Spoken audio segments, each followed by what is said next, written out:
দেশ বা দেশের বাইরে থেকে যারা আমাদের এই ভিডিওটা দেখতেছেন তাদেরকে জানাই বিকে পুলেটের পক্ষ থেকে আন্তরিক শুভেচ্ছা ও অভিনন্দন।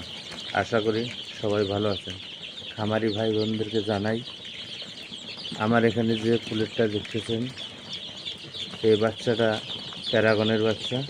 আজকে পঞ্চম দিন MFF ক্লোন 30 ভ্যাকসিন চোখে ফোটা লাইভ ভ্যাকসিন করলাম আমরা।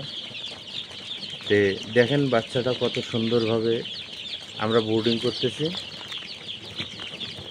বাচ্চাটা আনার পর থেকে এ পর্যন্ত আমাদের এখানে কোনো বাচ্চা দুর্বল বা প্যারালাইসিস এমনকি কোনো বাচ্চা মৃত্যু এমন কোনো দুর্ঘটনা ঘটেনি বা এ পর্যন্ত কোনো বাচ্চা দুর্বল পাওয়া যায়নি। তাই আমি মনে করি প্যারাগনের বাচ্চা এর আগে আমার ছিল প্রোডাকশনের ডিমে খুব ভালো রেজাল্ট পাইছি আমি, এই জন্যে দ্বিতীয়বার প্যারাগন নিয়ে আসছি।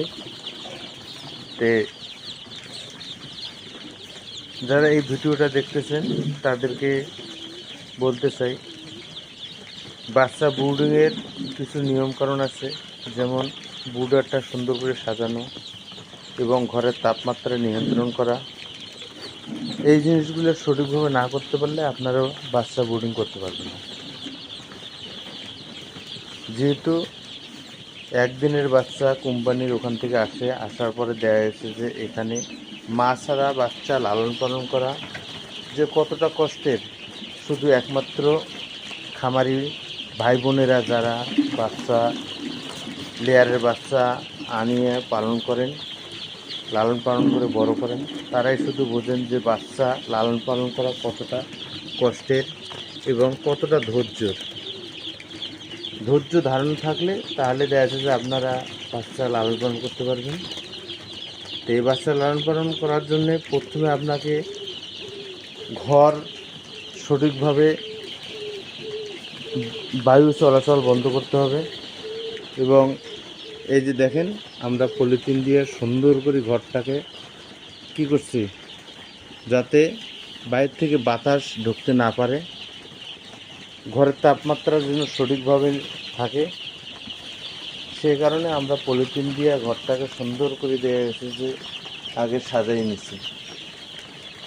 সাজানোর পরে তারপর আমাদের বাচ্চা ঢুকছে আজ থেকে 5 দিন আগে।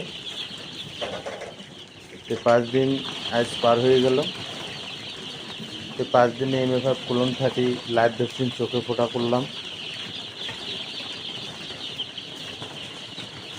দেখা যাচ্ছে 8ম দিনে ভ্যাকসিন করব 228 ইন্টারভিটেড। এটাও আশা করি আপনাদেরকে সঙ্গে নিয়ে করব। পর্যায়ক্রমে যে ভ্যাকসিনগুলো করব এই বাচ্চাগুলোনের 1 দিন থেকে 100 দিন পর্যন্ত কীভাবে ভ্যাকসিন করতে হয়, কীভাবে বাচ্চাগুলো লালন পালন করতে হয় এবং ভ্যাকসিনের পরের ওষুধ কী, ভ্যাকসিনের পরে আগের ওষুধ কী, তারপরে এবং বাচ্চাগুলো আনার পর থেকে আমরা কী ওষুধ চালাচ্ছি, চাইলে আপনারাও এই নিয়ম পালন করে বাচ্চা বোর্ডিং করতে পারবেন। তারপরে 1 থেকে 100 দিন পর্যন্ত যে ভ্যাকসিনের শিডিউল আছে, নিয়ম অনুপাতে যে ভ্যাকসিনগুলো করতে হয়, ওষুধের যে একটা মেনটেন আছে, এই জিনিসগুলো দেখা যাচ্ছে যে আপনাদেরকে আমি পর্যায়ক্রমে একটার পর একটা সুন্দর করে দেখিয়ে দেব, যাতে আপনাদের বাচ্চা বোর্ডিং করতে কোনো রকমের সমস্যা না হয় এবং বাচ্চা যে কোনো কাজীর বাচ্চা হোক, নাহারের বাচ্চা হোক, সিপির বাচ্চা হোক, প্যারাগনের বাচ্চা হোক, আপনারা আনলে বা নিলে যাতে সুন্দর করে বোর্ডিং করতে পারেন।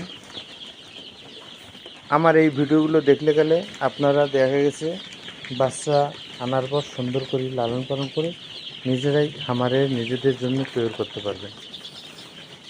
মেন হচ্ছে এই বাচ্চাগুলোকে সঠিকভাবে দেখশন করা এবং বাচ্চা আনার পরে যে 3 থেকে 5 দিন যে দায়িত্বে থাকবে তাকে খুবই সতর্ক থাকতে হবে যাতে দলা না লাগে, বাচ্চাগুলো ঠান্ডা না লাগে। ঠান্ডা লাগলে দলা হবে, আর দলা হলে দেখা যাচ্ছে যে বাচ্চা নিচে যেটা পড়বে এই বাচ্চাগুলো দেখা যাচ্ছে মারা যাবে।